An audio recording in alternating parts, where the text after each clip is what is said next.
So our guest speaker today is Matt Leacock. Matt is a user experience designer and a board game designer. I first met Matt almost 18 years ago working at Clara Software as designers. Matt has also worked at Netscape, at AOL, at Yahoo, where I worked with him again, as did a number of other folks here. Most recently, he's at Sococo, a very cool company that does virtual office collaboration software, where he's chief designer.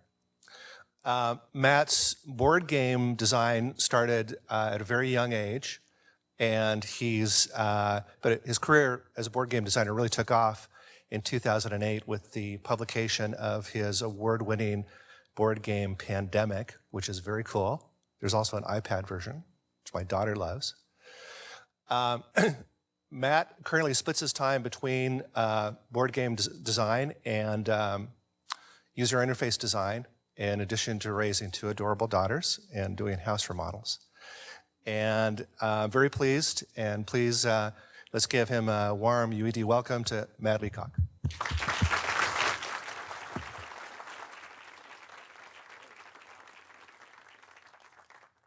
Where's my clicker? There we go. Cool. Thanks, Kevin. So as Kevin mentioned, we met back at Claris back in 1997, I think.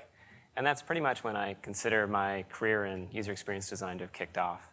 So I've been doing UED since then, but I've been doing board game design, I think, since I was a little kid, maybe 7 or 8. I've been at least tinkering with games. I've always tried to break in to game design. And again, only with Pandemic did doors open up for me where I could really pursue it. I wanted to ask you guys, though, do any of you consider yourselves gamers? Kevin said this is, all right, that's a pretty good turnout. And have any of you played Pandemic before? Okay, great, thanks. All right, so what I wanted to do was take some of the lessons that I've learned from designing board games and just take a few of them that I thought would be relevant to you and talk about how they relate to user experience design. So I'm going to break it down like this. I'll give it just a little bit of background on myself. And then the two major topics I want to talk about are engagement and embodiment. And I'm going to break down engagement into flow and story beats. So we'll go through those. And then I'll leave plenty of time at the end for Q&A in case you guys have questions. So first of all, just a little bit of background. I've been doing games, I guess, professionally since Pandemic. I've been trying to crack in for quite a while. Pandemic opened a lot of doors, so I've been doing about one board game every year, kind of in nights and weekends, and I just started taking Fridays off to do game design, which has been really rewarding. During my day job, though, I am the chief designer at Sococo, and I want to tell you a little bit about this because it relates pretty strongly into game design. So at Sococo, we make virtual offices. We're basically trying to disrupt physical real estate in a sort of sense. We make these virtual offices in the cloud for distributed teams. So if you've got people in different countries or different states or even different floors in the same building or in a large campus like your own, and you need to get together and communicate with each other, you can get together in one of these floor plans and have conversations. And most importantly, you can see conversations happening around you. So if you've got two colleagues who are talking in one room, you can see it, and you can jump in and have ad hoc conversations, that sort of thing. So I spend a lot of my day thinking about work and how people get things done fluidly, and how they collaborate and cooperate. And if you know my games, I do a lot of cooperative games. And so there's a lot of bleed over between the two of them. So I think a lot about games, and I think a lot about work. And I wanted to share a quote with you from Jesse Schell in his really wonderful book called The Art of Game Design. He defines a game as a problem-solving activity approached playfully. And I really, really like this definition of a game. There's a lot of definitions out there that talk about, they talk about components and this and that and the other thing, but I think this really gets at the crux of what a game is. And when you look at that definition, a problem-solving activity, it sounds a lot like what we do at work, right? We do a lot of problem-solving at work. And it opens up this possibility that, should work be game-like? And if you look at this book called Flow by Mihaly Csikszentmihalyi, he talks a lot about this sort of this sort of thing. He says the more a job inherently resembles a game, the more enjoyable it will be. And so that kind of answers the question, should work be game-like? Is there potential to actually make work more engaging and fun? And he says there is if you unlock the power of games. So it strikes me that this is kind of ridiculous for me to be talking to you guys about this, because here at LinkedIn you have all sorts of games built into your profile already. You've named me an all-star, so thank you very much. This is from my profile. I've almost reached full profile enlightenment at the top there. Oh, so that answers my question, because I've been like tearing the site apart, trying to figure out how to master this and get to the top level. I'm like, what kind of secrets are you withholding from me? Because I would do it. I reference profile completeness and LinkedIn all the time, talking about how you can increase engagement. So it seems like I'm preaching to the choir here. And I've got this trophy case here where I've been collecting all my little rewards, and find that this is really engaging stuff. It gets me coming back to your site. But I want to talk to you about flow and how that relates to engagement. I think there's a lot of talk about engagement because everyone wants to increase traffic and get people back on site and that sort of thing. Flow may be one way to do it. It leads directly to engagement. When I say flow, what I'm talking about is sort of an energized state, of focus. Kind of like when you're really in the groove, when you're when you're coding and you're really focused on it, and the challenges all seem appropriate. When there's no distractions or disruptions, and you get lots of really good feedback, you get in this kind of flow state. And this is what Csikszentmihalyi wrote quite a bit about. And I first started thinking about it and how it related to game design when I read Salen and Zimmerman's book called Rules of Play. And it talks about how you can directly map this to games. And rather than getting all academic like this book does, I thought I would kind of relate it to Pandemic and how Pandemic introduces a state of flow. But for those of you who haven't played it, I thought I'd give you just a little bit of background on that. So apologies to those who have played the game. I'll try to give you like a 1-minute snapshot so I can relate it to flow. So in Pandemic, you and your fellow players take on the role of a disease-fighting team. So you're all working together to beat the game. And the game looks something like this. And through the course of play, at the end of every turn, you're adding these little disease populations on the board in the form of cubes. And over the course of the game, these cubes start to pile up, and they get really nasty because you have to draw these infection cards. And every time you pull a card, you have to add a cube, and things get bad for the players when things get out of control. And pretty soon, you've got lots of cubes building up here. You can see Southeast Asia is in real trouble because we got lots of red cubes and black cubes, a lot of infected people. Things get really bad when you draw these epidemic cards. These force you to take all those those infection cards you've been drawing. You've been kind of amassing those, and for every card, you've put a cube on the board. When you draw an epidemic card, you have to take all that discard, that pile of discarded cards, shuffle it up, and stick it back on the draw pile. And this has this terrible effect that now when you draw infection cards, you're putting disease populations where they already are. And things get really intensified, and there's outbreaks and chain reactions and people dying, and it's all your fault. What happened here? And you do...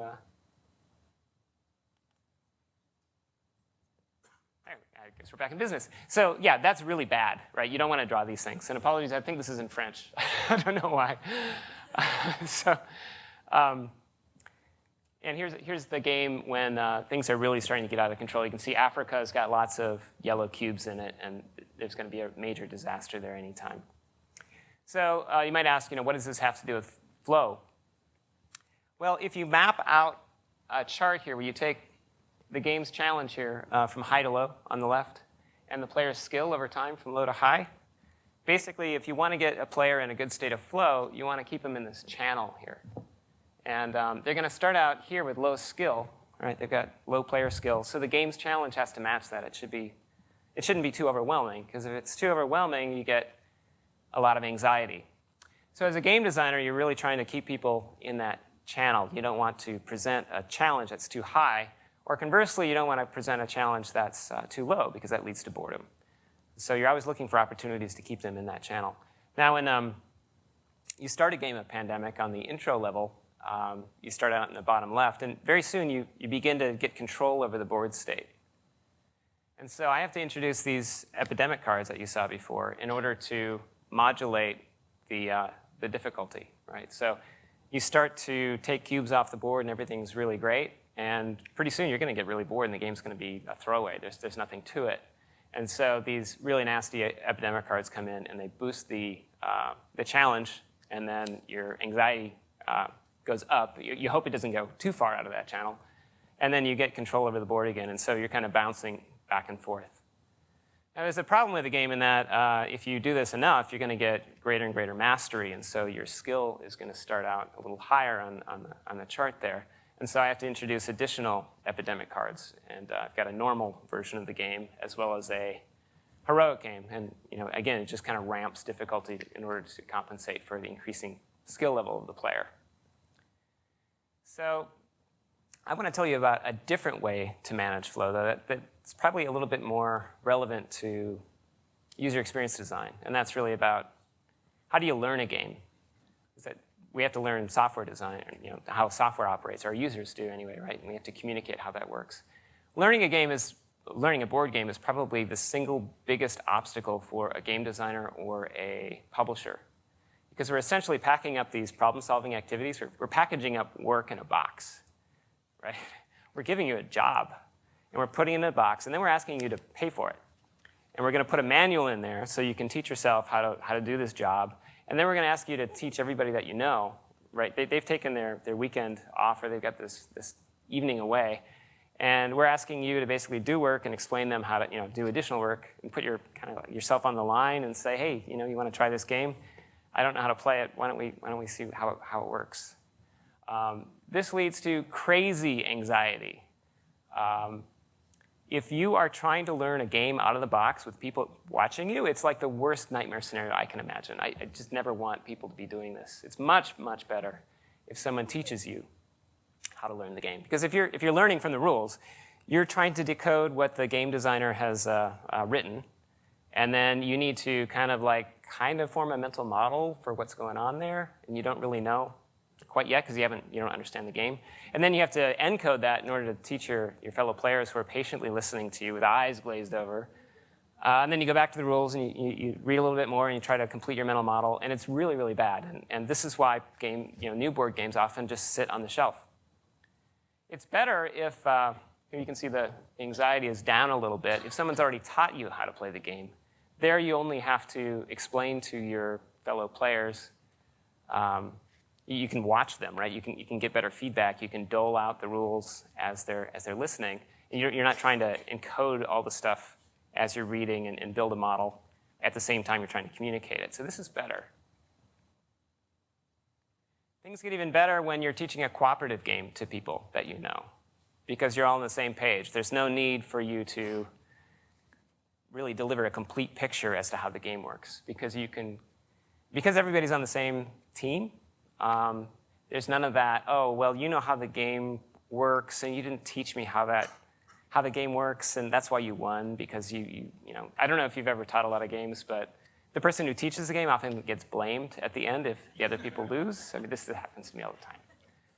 So it's a little bit easier to co-op because you don't get blamed. So that's better, less anxiety.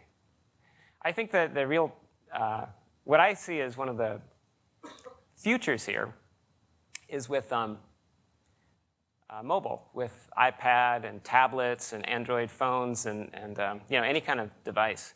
A lot of publishers these days are releasing board games as mobile applications that you can download. There's a lot of benefits to that. One is that it's got a lower price point. The other is that you can try it before you buy the full-on board game, so you get a sense of whether it works for you.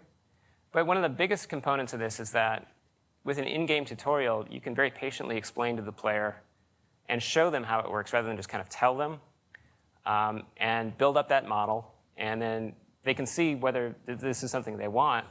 And what I predict is that these mobile versions of board games are actually going to drive, and we're starting to see this with some publishers, are going to drive additional sales of the offline product.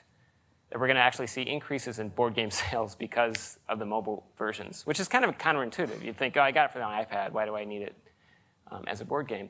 Well, the key thing is you liked it, you tried it, And when you buy it, you're going to play it. When you play it, other people are exposed, and then they can teach other people, so it spreads a little bit more.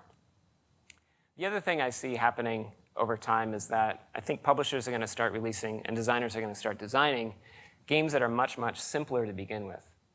And they'll come with in-box packets that you can open up to progressively, it's like progressive disclosure in software. You can progressively add to the complexity of your game. And what it ends up doing is it takes these rules, which are such a burden, and you can package them up like little presents. So you play your first game, and everybody understands it right away, because it's so simple. And then if you're ready for more complexity or more variety, you open up this little present, you add some new components, and you try it again. And you learn a little bit more. There's a game called Risk Legacy that does this quite well. There's another one called Legends of Andor. There's a couple on Kickstarter. I think this may be a trend where board games are actually learning from online games. So I think this is directly applicable to user experience design when you think of on-ramp experiences and how you dole out just enough information at a time so that people can stay in that flow channel. You don't try to unload the full experience on someone.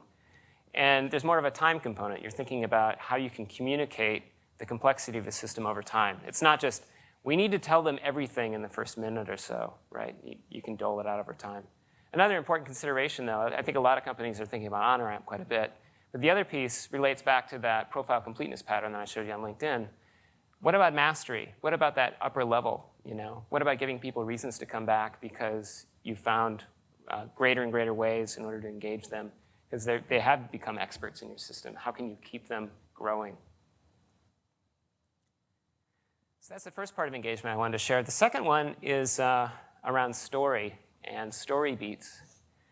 I'll be honest with you, I've always been really uncomfortable with the idea of story in games. I like to design games that are like emergent systems. Right? You give players a certain simple number of rules, and they play, and they basically construct the story themselves based on their actions. I like that idea much more than, say, having some kind of elaborate plot and dragging the players through it and saying, well, did you enjoy that, right? You went through the motions that I prescribed for you. So I've always had kind of a rocky relationship with this concept. Jesse Schell, again, in his book, outlines this, though, as a key piece. You've got aesthetics, mechanics, technology, and story. And in experience design, I understand these as well. Aesthetics, you can think about all the different ways you experience a product, all the visual design, the sound design, the motion design, all the different ways you perceive it. And the mechanisms almost directly relate to interaction design and technology, to engineering and how you actually make a product. But where's the place for story in a productivity application or a game with an emergent system? It was kind of it was confusing to me. I didn't really understand it. It was only until I read this book, Hamlet's Hit Points by Robin Laws, that it's kind of a silly name, isn't it? That this started to make sense to me. So Robin Laws is a game designer and author. He does a lot of writing and designing of role-playing systems. And I think he's pretty familiar with story creation and script writing. And he had this big aha moment when he thought about the different ways that screenwriters put together stories. And the big aha for me was when he talked about how stories create engagement. And he says the secret to creating engagement and drawing attention is really around how you modulate emotion, how you have upbeats and downbeats in story. And that seems kind of abstract, so what I thought I'd do is, again, relate that to a board game experience.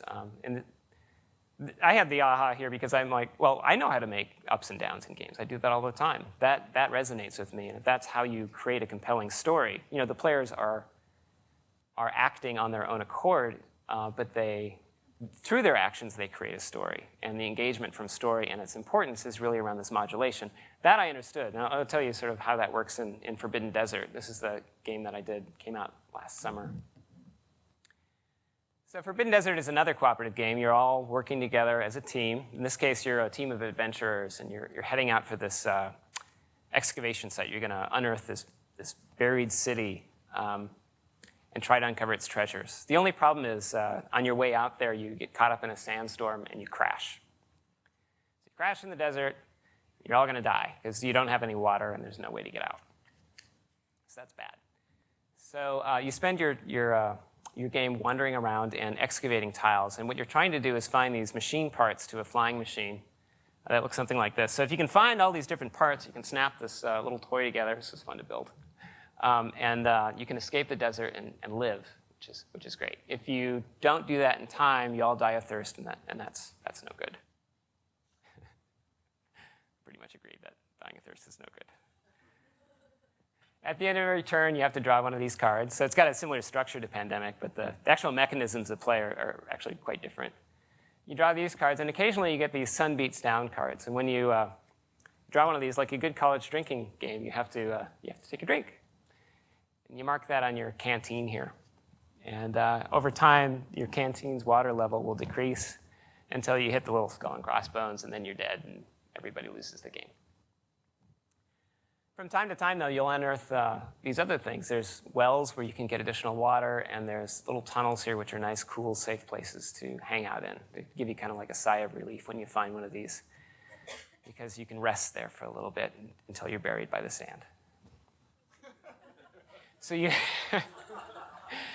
have this series of upbeats and downbeats. First you crash, you're going to die. That's a downbeat. Then the sun beats down, you have to drink water, and your supplies are running low, so that's down.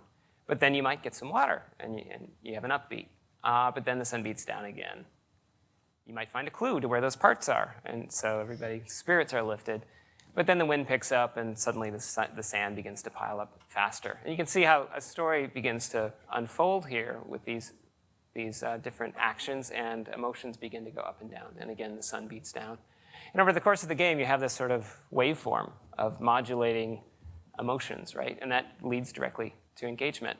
Here's an engaging story. So Robin shares Mr. Laws, I should say, shares this graph where the players' emotions are modulating.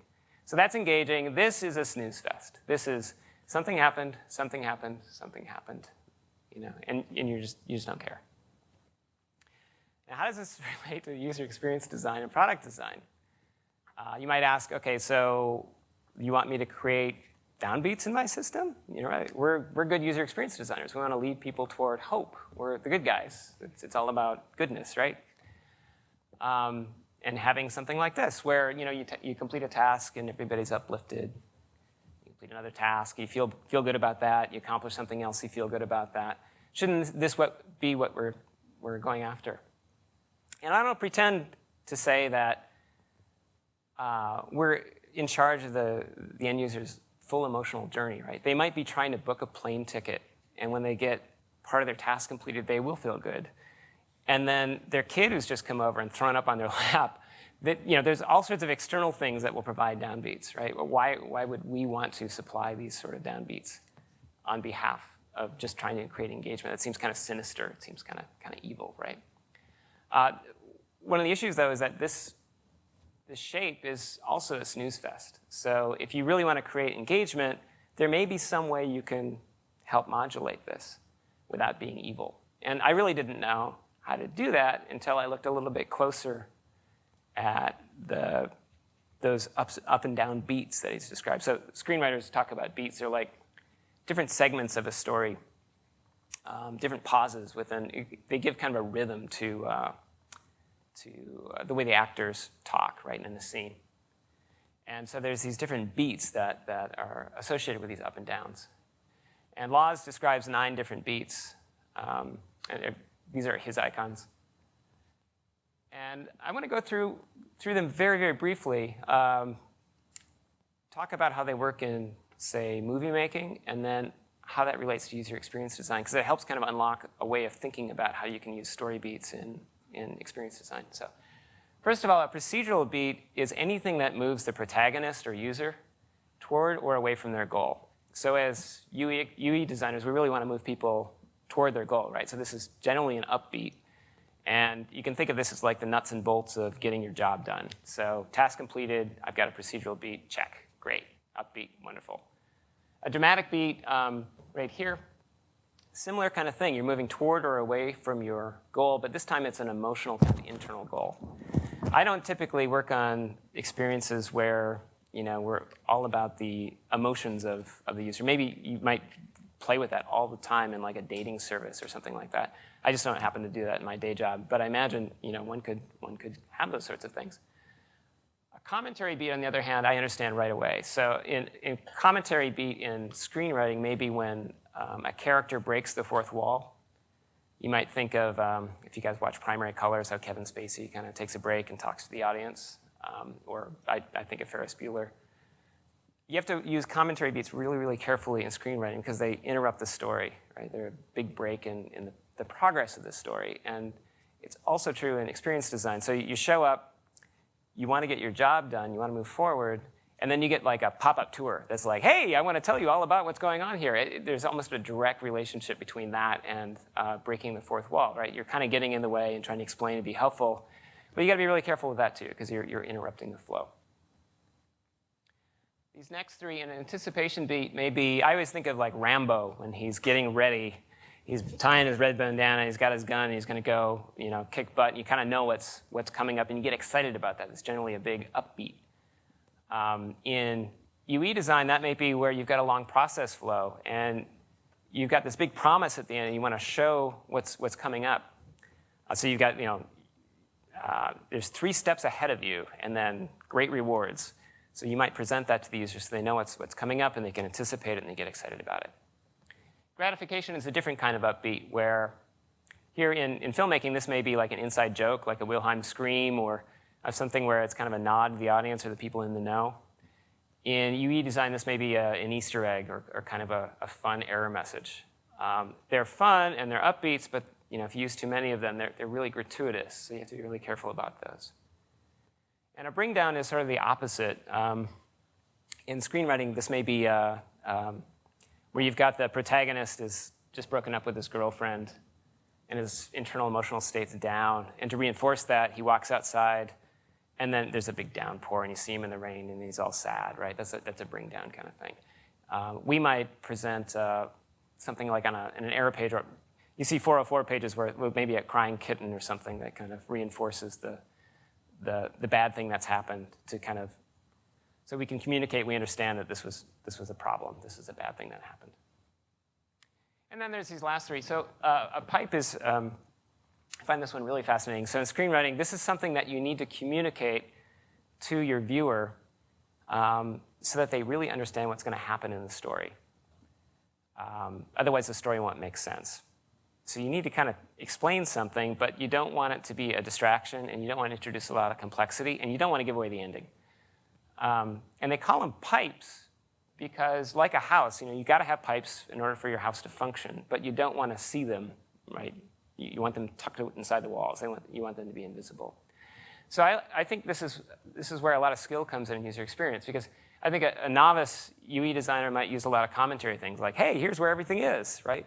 Where if you're experienced, you can find ways to turn those into pipes, where you might have a cleverly designed empty state for a list to cue the user as to what this is going to look like when they're done, what success looks like. There may be other ways in order to kind of give cues as to what's coming up, again, without interrupting the flow. And those generally don't break up or down because they're not meant to be noticed. They're just meant to be part of the story. These last 2 questions and reveals are almost the opposite of each other. A question plants uncertainty, or just a question, like a good mystery will have a lot of question beats. And in experience, we might play with some of these. Like you might create a little bit of tension by creating a little bit of wonder or uncertainty, only to then reveal it at the end. So there's the grand reveal. This may be your upload's completed, and then you might throw a little gratification and play kind of a fun, chime or something like that, in order to give a good upbeat, in order to release the tension that you created from the question. So this is just an extremely naive flow diagram. I know nothing about posting a job on LinkedIn. I apologize. So I'm making this crap up. But you might have the user enters the wrong password, and it's a procedural beat. So they're moving away from their goal, and it breaks down. Then you promise a job that you're going to get job seekers in 3 minutes, right? You build some anticipation and an expectation of reward. You might give some hints as to what a good posting looks like as a pipe, and so on. So you've got some steps that are completed, you give some visual encouragement, and on and on. Again, I'm not suggesting that we can really script these things out, as it were, But it may be a really interesting exercise when we're thinking about engagement and emotional modulation. Can we at least kind of do an audit of the experiences we have so that we're not just dragging people through these linear, do this step, do this step, do this step, do this step, which really may not have any kind of engagement at all built into it. So that's the story component. This is kind of a new technique. I haven't used it a whole lot, but I think there's a lot of potential here if you really want to dig into engagement and understand emotion and how it plays out in your systems. So I want to touch lastly on embodiment. I don't know how common this term is used. This makes the most sense to me. I use embodiment to refer to how you represent the user or actor or player in your system. So in a board game, this is typically, well, there's a lot of different ways you can do it in a board game. And let me give you an example in Pandemic, to share an anecdote. So when I designed Pandemic, initially I represented all the players as 3 gray pawns. So it didn't matter how many people were playing. If you had 2 people, 3 people, 4 people, everybody always moved 3 gray pawns around the board, and there was no relationship between any of the pawns and any of the players. They were a team, and I figured this would be easy to design and easy to balance. And I showed this to a number of game companies, different publishers. There's one in Los Altos called Days of Wonder. I showed the game to them and pitched it to them, and they had just come out with their own cooperative game, Shadows over Camelot, so they weren't really interested in doing another co-op right away. But they did share a lot of their learnings in their game line, and one of them was really about embodiment and trying to make the player feel like they're actually in the game. And they really strongly recommended that I change this design and find some way to represent each person as some unique, special individual in the board game experience. And I took their advice, and the roles that come with the game, each person gets to have their own sort of identity in the game. They've got their own colored pawn, they've got their own special ability, and this became kind of part of the heart of why the game works. And I really started thinking about that and thinking about how far I could take that, and got me curious as to how we represent things in games. Because I like to go to the trusty old pawn. Pawn's been around, for thousands of years, all the way back to chess. Pawns have been with us for a long time, and they've got great affordances. You can go over there and you can just kind of pick that thing up, right? You know what you're supposed to do with the pawn. It's pretty self-evident. It's a tried and true go-to game piece. It even communicates some identity, right? I like to play green myself. Other people like a different color. On the other end of the spectrum, though, there's specialty game components like this Warrior of Chaos Slaughter Brute, right? So these guys have been in use for a little while. They haven't been around for thousands of years. Serve a different purpose. There's a lot of other things that this communicates. Right? There's a lot of thematic detail. They cost a little bit more, but it's not typically your go-to game piece. When you're designing a kid's game, you're not thinking about slaughter brutes all the time. But I think there's a spectrum here, and there's different levels of appropriateness. And when I was hanging out in the forums online and looking at all the cool stuff people upload for Pandemic, I kept seeing this reoccurring theme of lots and lots of people doing Fimo figures of their pawns. There's tons of this stuff. This company in the bottom left, I think, was actually offering sculpted miniatures that you could use for your roles. And then, just tons of this stuff. And it got me thinking, have I missed an opportunity here to really unlock some story and get the players to really relate to who they're playing in the game? And then I started thinking, okay, well, that's true for games. How does that relate to experience design? And it kind of directly related. So this is 3 different ways of representing a user in an online system. So I apologize. I didn't want to call anybody out here. I should put your photo up here, Kevin. That would have been good. So at LinkedIn, you got a profile photo. This is sort of like the go-to component for representing a user in a system is a headshot, right? And then all the way on the far right, we got a Second Life avatar, which is really great for identity performance in Second Life. It's all about, this guy's got certain motivations for looking that way. I challenge you to do a search for Second Life avatar. You got all sorts of different things there. Anyway, this is my this is Second Life avatar I found, And then in Sococo, we had to make choices about how we represent the actors or the users in our system. And I spent a ton of time on that. These are basically an avatar in Sococo is a circle. And if you see the circle, you're online. And then we overlay all sorts of different state and activity signal on top of that. So if you're looking at something, we give you eyeballs. If you're listening, you've got a headset. If you can talk, you've got a mic. If you're blinking, you're talking. We show busy, typing, and there's well over a dozen different states. So we get the most signal we can possibly get out of a very small amount of space because we have to show, in some cases, like 100 of these things all interacting at the same time. And it got me also thinking about how these relate, because it's really easy to go to your go-to kit of whether it's game design components, pawns, dice. These are proven. I mean, no one's going to fault you necessarily for putting these in a game. Publishers want because they're inexpensive, they're easy to use, they're cheap to manufacture. I think they directly relate to, say, an operating system component, which in the same way has been used by millions of people, tried and true, lots of development support. You're not going to get faulted for using a standard component. It's usually the right way to go. But I want to leave you with a thought about how, when you look at games, they're typically not made out of these components. We released Roll Through the Ages, one of my civilization building dice games on iOS, and it was built primarily of these things. And it kind of felt like filling out a tax form.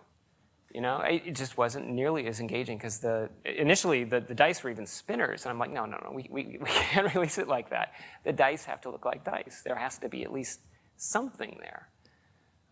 Again, you need a really good mechanisms in order to make the game work. So the game actually did work. It's just that it didn't reach its full potential, I think, because it wasn't embodied appropriately.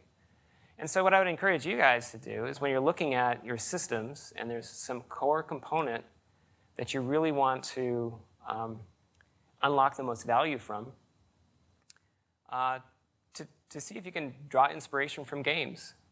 Because there's just so much we can learn from them. This is what they do all the time. You look at Don't Break the Ice, and there isn't a common component there, but the affordances are fantastic. You can give this to any kid, and they'll know what to do. And I just draw a lot of inspiration from the way those things are handled. So that's a little bit about embodiment. Talked a little bit about engagement with flow and story beats. And that's what I had to share with you today.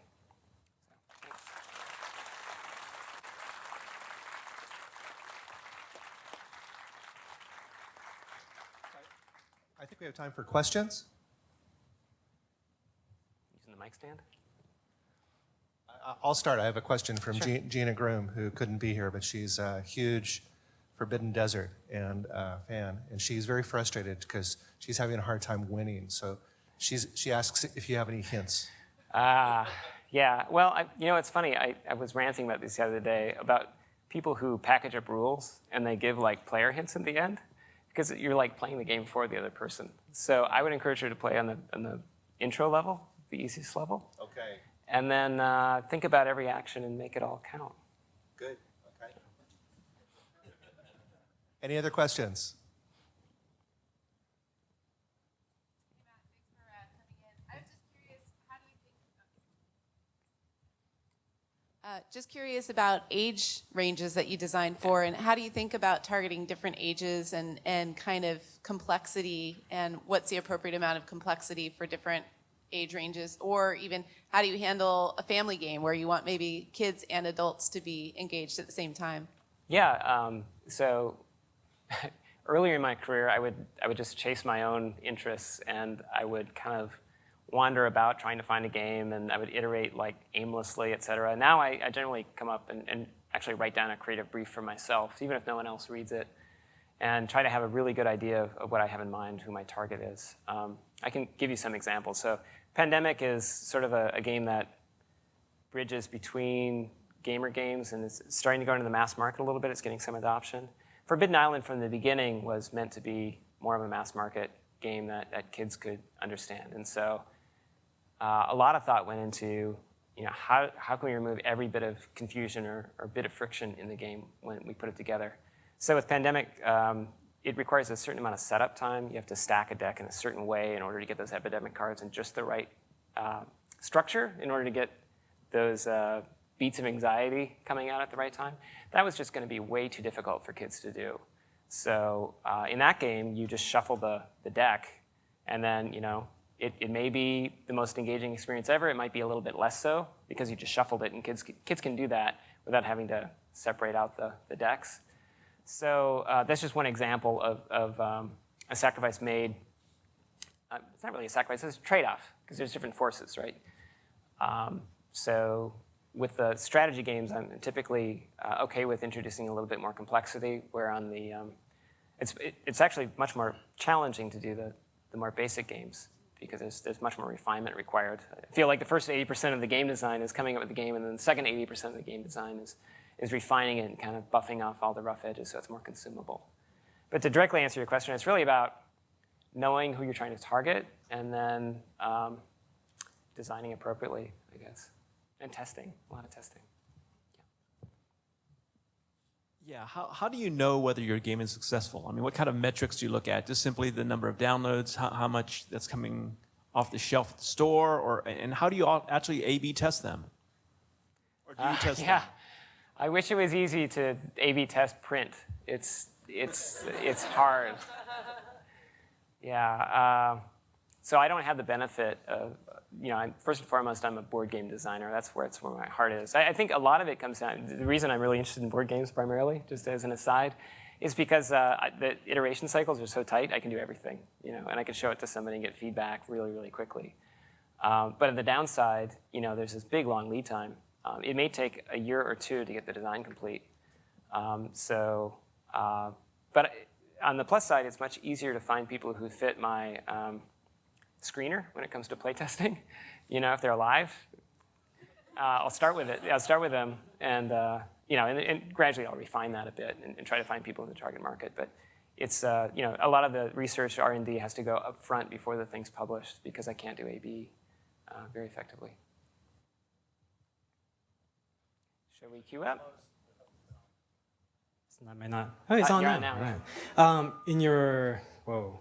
In your plot where you have the flow going up and to the right, so I can imagine time after time you want to play this game repeatedly, right? So first time beginner, next time you get a little further along, next time you get a little further along. So once you get very up and to the right, what keeps people coming back to Pandemic? Yeah, so there's a lot of different things that I built into the game in order to increase variety of encounter. So that you want to come back and explore the design space even further. First of all, when you play it, you're likely going to lose the game. So it's going to go off the rails, and you're going to hit the anxiety up. Toward the end, it's going to go off, and you're going to lose. And that's generally okay. People often find that they enjoy the game when they lose more than when they win, because it means that, well, we're going to play again, and then you kind of reset the channel, and you keep going back up again. So that's one thing. You have to play it repeatedly in order to master it. So it takes a while to get that kind of mastery.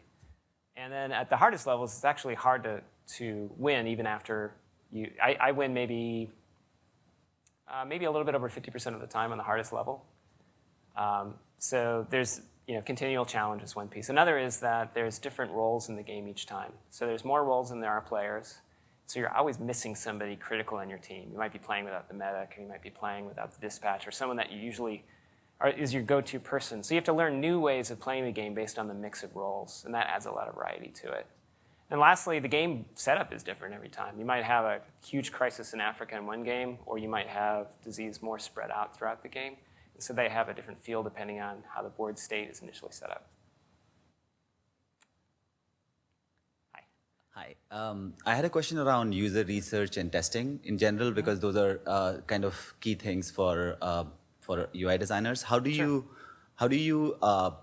once you have an idea, how do you get to a point where you're actually confident enough to convert it into a game? Like, what is the kind of research you're doing to validate that? Yeah. And I'm just curious about testing, because software has a lot of we can push daily, every day, multiple times a day.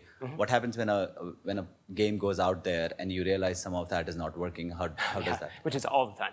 Yeah. So the process is typically there's iteration loops all the time, and I'm the first playtester. I come up with a sketch, and then even sketching is an iterative process. You draw something, and you go, that's not right, and you scratch it out, and you draw something else. And then once I have something that I feel like is the beginnings of a core game, I'll introduce one or two other trusted friends who don't mind playing something that'll be incomplete. They're playing to help me out. They're not playing to see if they can have a good time necessarily, because it's generally not a good time. Because they're playing with napkins and scribbles, that sort of thing. And I'll gradually widen that circle out as the fidelity of the design goes up, the closeness of the interpersonal contact, I guess, between me and the testers gets weaker. So eventually I'll get to people that are friends of friends and then random people I might meet at a convention, to the point where I'm shipping out a game to someone I may only loosely know but trust, and I'll have them videotape it. And this is the most effective late stage testing that I really recommend it to any kind of game designer. Just have the people record themselves playing the game. Instead of filling out some sort of like survey at the end or feedback form, you can learn a lot more just by watching the engagement level, the expressions on their faces. Are they bored? Are they just kind of hemming and hawing? What kinds of things do they mix up, when they learn the rules? So it gradually, the circle gets wider and the fidelity goes higher over time. All right, so I think you've had a really great point about learning a game, but it's really from the idea of the person trying to play, about the anxiety, and one way around it is to create cooperative games. Mm-hmm. But what about for games that actually you're kind of competing against the player? Yeah. I think there's anxiety on the person learning, but there's actually high anxiety on the person teaching. Oh yeah, I meant to make that point as well. It's really an anxiety-ridden thing, because you're asking people to take their night off to spend with you as you torture them with this game, right? In some cases. Is there an easy way to teach a game? So this is all more personal, less about user experience. Mm-hmm. Honestly, sometimes I don't like to play games because I just don't want to teach that night. Yeah, it's right. so hard. Right. There's a saying you're more likely to. So how to explain this? So if you know how to give, if you know how to play the game, mm-hmm. and you give someone the game. Actually, you don't give them the game. You just teach them how to play. The people that you've taught are more likely to go out and buy the game and play it than if you give the game and don't teach it. Because then they're just going to put the game and put it on the shelf. And they're not going to want to, because they don't understand how to play it, so they're never going to play it. So teaching a game is actually a bigger gift than actually giving someone the components. So in direct answer to your question, I think the first thing you can do is read it when you're not with them and try to build up a model for how it works yourself. Or even better, find someone to teach you how to play it. If you can find a mobile equivalent, you can download that and learn that way. I think that one of the key things is don't try to understand it and teach it at the same time. Does that make sense? That makes sense. Hi, I was interested in the downbeat discussion and the upbeat discussion, right? You talked a little bit about in scripts and in games, you intentionally want to introduce downbeats because that creates anxiety and challenge. Mm-hmm. You don't necessarily want to introduce them in UX, but the flow that you kind of showed more recognize that there are downbeats, mm-hmm. and you respond to them. How you respond to them is important. Mm-hmm. Do you not actually want to try to intentionally inject downbeats into the flow? Oh, your friends have so many more skills than you do. Oh, right. Your profile is not that complete. And so that's a downbeat, but it provides a challenge that then re-engages you. Yeah. I guess... I think, to answer your question, I think it's both things. First and foremost, you build up some confidence in this. I'm not fully confident myself. I'm exploring the idea myself. If you recognize it, then you can chart it out and go, oh, wow, we really need to add some positive reinforcement here, something that moves the players toward hope and releases some of this tension that's building up. First do no harm, right? You could do that, and so you're more cognizant, and then you can try to help out those poor people who are suffering. But I think as you begin to master it, you can become an effective storyteller in your experiences if you do it with respect, and I think. I like to think of it as tension and release, as opposed, in good music, as opposed to moving people toward fear, which sounds a little bit like using a hammer or using a big mallet. If you're talking about we're going to build up a little tension here, we're going to release it here, that makes a little bit more sense. You could plant just the seed of a question and then give a reveal, like a good magician. We don't fault storytellers for telling good stories when we pay our $10 at the movie theater. we're expecting to go on this emotional roller coaster, right? But when you're trying to fill out a tax form and you feel like you're being manipulated by someone who just wants you to spend more time on the site, that's another thing. So I think you have to do it, with some sensitivity. And there may be certain applications that it's more appropriate to than others. I will say I felt a big sense of pride when I figured out how to handle the RSUs. So When you figured out how to handle what? RSUs on my tax Oh, form. yeah, So, yeah. that There you was- go. yeah. Right. One more question. Hi, how you doing? Quick question on when you go from plain vanilla controls to custom controls. How do you make a call whether you want to use the regular dice and the pawns versus actually creating a whole different environment? The first game had kind of more regular board game with the deck. Second one looked a little bit different with kind of small islands of different environments. So when do you make that call? Is it early on, later on? How do you balance that decision? Yeah, I think there's a lot of different factors. Some of it is the market you're trying to address. So Forbidden Island was interesting in that in the States we released it with pawns, and in Germany we released it with figures. So the publishers in Germany felt it was much more appropriate to that audience for some reason. It was sort of the opposite of what I would have expected.